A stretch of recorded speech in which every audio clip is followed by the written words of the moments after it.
Assalomu alaykum hurmatli anglovchilar. Huzuringlarda ustoz Muhammad Yusufning Qur'oni Karim qandoq kitob nomli asari. Yoqtirib anglag'aysizlar. A'udhu billahi minash shaytonir rojim.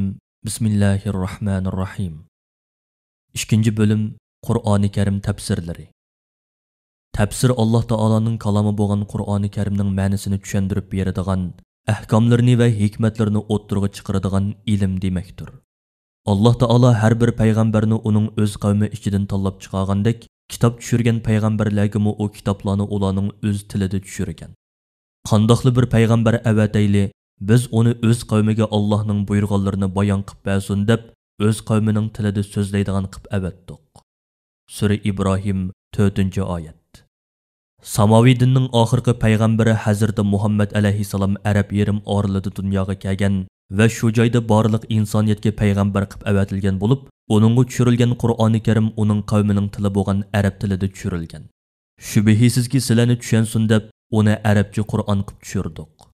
Sura Yusuf 2-oyat. Arablar o'zlarining tilida tushirilgan bu kitobni yaxshi tushunatdi, ma'nosini obdan bilatdi. Ammo bu kitob garchi arab tilida tushirilgan arabcha kitob bo'lsa-mu, u o'zining stilistikalik ifodalash usuli, fasahati va mo'jizasi bilan arablarning so'zlaridan alohida farqli edi. Shunga Qur'oni Karimning ma'nosini tushunishda arablarning hammasi bir xil emas edi. Hatto sahobalarning oyatlarning ma'nosini tushunishda bir xil emas edi. Ular tushunmagan oyatlarning ma'nosini payg'ambar alayhisalomga murojaat qilib, payg'ambar alayhisalomning o'zidan o'rganatdi. Payg'ambar alayhisalomning vafotidan keyin bir-biridan so'rab o'rganatdi. Payg'ambar alayhisalomning sahobalariga tushuntirib berganlarining hammasi uning Qur'oni Karimni tafsir qilganligi edi. Demak, Qur'oni Karimni tafsir qilish payg'ambar alayhisalomning zamonidan boshlangan bo'lib, payg'ambar alayhisalom tunji mufassir hisoblanadi. Shuningdan keyin zamonimizga qadar Qur'oni Karimni tafsir qilish ishi davomlashib kelmoqda. Qur'oni Karimning tafsiri bir qancha bosqichni boshdan kechirgan bo'lib, ular tuvandikicha. Birinchi bosqich. Payg'ambar alayhisalomning tafsir qilishi. Shaksiz haqiqat shuki, payg'ambar alayhisalom Qur'oni Karimning jonliq tafsiri edi. Chunki payg'ambar alayhisalom Qur'oni Karimni o'zining hadislari va amaliyati bilan tafsir qilib beradi. Alloh taolo Qur'oni Karimni saqlashni o'z ustiga olgandek, uni payg'ambar alayhisalomning qalbiga o'rnashtirib berishni o'z ichiga olgan. Bu vaqtda Alloh taolo mundaq deydi: Qur'onni haqiqatan biz tushirdik va uni albatta o'zimiz qo'g'daymiz. Sura Hijr 9-oyat. Ey payg'ambar, sana vahiy tushayotgan chaqda uni esingga ilib olishga oldirab tilingni midirlatma. Chunki u vahyini sening dilingga to'plash va uni sana o'qitish bizning mas'uliyatimizdir. Shunga biz uni sana Jibril orqali o'qib berganda, sen uni jim turib anglagin. Ondan uni tushuntirib berishmo bizning mas'uliyatimizdir. Sura Qiyomat 16-17-oyatlar. Ondan Alloh taolo payg'ambar alayhisalomni Qur'oni Karimni kishilarga tafsir qilib berishga buyurib mundaq degan: Biz sana bu Qur'onni insonlarga tushirilgan ahkomlarni bayon qilib bersin, ular tafakkur qilsin deb tushirdik. Sura Nahl 44-oyat. Shunga sahobalar tushunamagan oyatlarni payg'ambar alayhisalomdan so'raydi. Payg'ambar alayhisalom ularga eng mukammal shaklda tushuntirib beradi. Qur'oni Karim sop arab tilida tushirilgan bir arabcha kitob bo'lganlikdan, sahobalar oyatlarni umuman to'liq tushunib ketolganlikdan, ularning payg'ambar alayhisalomdan so'raydiganlari faqat tushunish qiyin bo'lgan oyatlar ustida bo'ladi. Shunga ular hamma oyatning tafsirini so'rab o'ltirmaydi. Masalan, iymon etib, iymoniga har qanday bir zulmni, mushriklikni aralashtirmagan odamlarga kelsak, azobdan aminlik ana shularga xosdir. Ular to'g'ri yo'lni topqichilardir degan oyat tushgan chaqda, bu oyat sahobalarga qattiq eg'ir keladi. Sura An'am 82-oyat. Ular payg'ambar alayhisalomning huzuriga berib, "Ey Rasululloh, oramizda o'zga zulm qilmaydigan kim bor?" deb so'ragan. Payg'ambar alayhisalom ularga bu oyatni yana boshqa oyat bilan tafsir qilib berib, "Bu oyatdagi zulm sizlar tushungan zulm emas. Sizlar yaxshi banda Luqman hakimning, ey o'g'lim, Allohga sherik keltirmagin. Chunki sherik keltirish haqiqatan cho'ng gunohdir" degan so'zini anglamadinglarmi degan. Sura Luqman 13-oyat. Demak, oldingi oyatdagi zulm degan so'z Alloh taologa sherik keltirish degan ma'noda kelgan. Odatda sahobalari so'ramasimi, payg'ambar alayhisalom ba'zi oyatlarni tafsir qilib beradi. Payg'ambar alayhissalom Qur'oni Karimning hammasini tafsir qilganmi?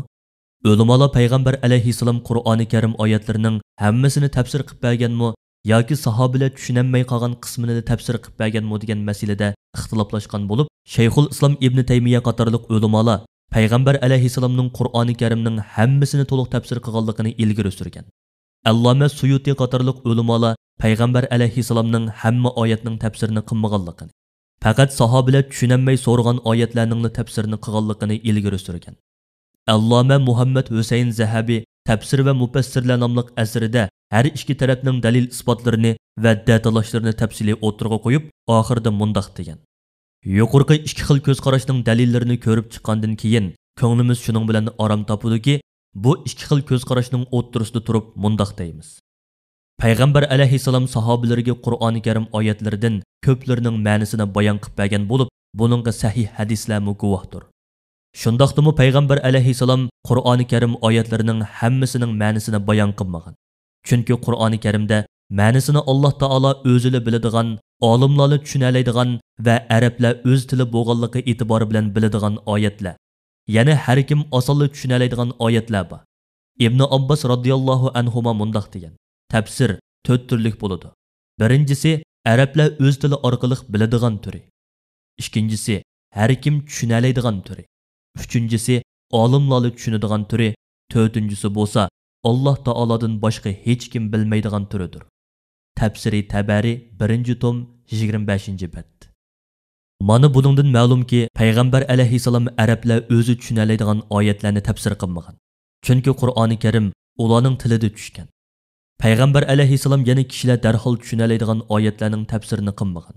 Chunki bundoq oyatlarning ma'nosini hamma kishi biladi. Payg'ambar alayhissalom yana qiyomatning qachon bo'ladiganligi, ruh va g'aybga munosabatlik masalalar to'g'riliq kelgan oyatlarni tafsir qilmagan. Faqat o'ziga bildirilgan ba'zi g'ayblarni bayon qilib bergan. Payg'ambar alayhissalom yana sahobalariga 3-turga kiradigan oyatlarni, ya'ni olimlar ijtihod bilan bilalaydigan qismini bayon qilib bergan. Masalan, oyatlarda ijmoliy bayon qilingan masalalarni tafsiliy bayon qilish, umumiy ahkomlarni xoslashtirish, tushunish qiyin bo'lgan oyatlarni oydinlashtirib berish qatorliqlarga o'xshash. Ko'p sonliq ulamolar Payg'ambar alayhissalomning Qur'oni Karimning hammasini tafsir qilmaganligiga, faqat tafsir qilishga zaruriyat tug'ilgan oyatlarni va sahobalar so'rgan oyatlarni tafsir qilib bergan degan qarashga birlikka kelgan. Chunki Payg'ambar alayhissalom hayot vaqtida Qur'oni Karimning ahkom oyatlarini o'zining hadislari va amaliy ish faoliyatlari orqali to'liq bayon qilib bergan bo'lsa-mu, dinning ahkomlariga munosabatlik bo'lmagan oyatlarni ko'p sharhlab ketmagan. Balki Payg'ambar alayhissalom bularning tafsirini keyingi avlodlarning izlanishiga topshirgan bo'lishi mumkin. Chunki Qur'oni Karimdan ilgirki samoviy kitoblar ma'lum bir zamon va maxsus bir makonlarni ko'zda tutgan holda tushirilgan bo'lsa, Qur'oni Karim ta qiyomatgacha davomlashadigan mangulik mo'jiza bo'lganlikdan, uning mo'jizalari ilm-fanning rivojlanishiga va zamonning ilgirlishiga agishib, har bir davrning saviyasiga moslashgan holda o'zining mo'jizasini namoyon qilishi taqozo qilinadi. Alloma Muhammad Mutavalli Sha'raviy mundaq degan: Agar Muhammad alayhissalom Qur'oni Karimning hammasini tafsir qilib, uningdagi ilmiy haqiqatlarning hammasini ochiqlagan bo'lsa, shu vaqtdagi insonlarning aqliyati ularni qabul qilolmaganlikdan dinning asosiy javhari masalalarga daxli yetgan bo'ladi. Agar Qur'oni Karimni kishilarning shu vaqtdagi aqliyati va ilmiy saviyasiga moslashtirgan holda tafsir qilgan bo'lsa, keyingilarning Qur'oni Karimni tafsir qilish yo'li tamoman etilgan bo'lib, ilm-fan asrida maydonga chiqib turadigan Qur'oni Karim sirlarini tafsir qilib, yetishga imkoniyat bo'lmagan bo'ladi. Chunki Payg'ambar alayhissalomning tafsirdan keyin boshqa tafsirga hojat qolmaydi. Tafsir qilingandimi, musulmonlar ommasi tarafidan qabul qilinmaydi. Shu sababdan tafsir yo'lini ochiq qo'yib qo'ygan.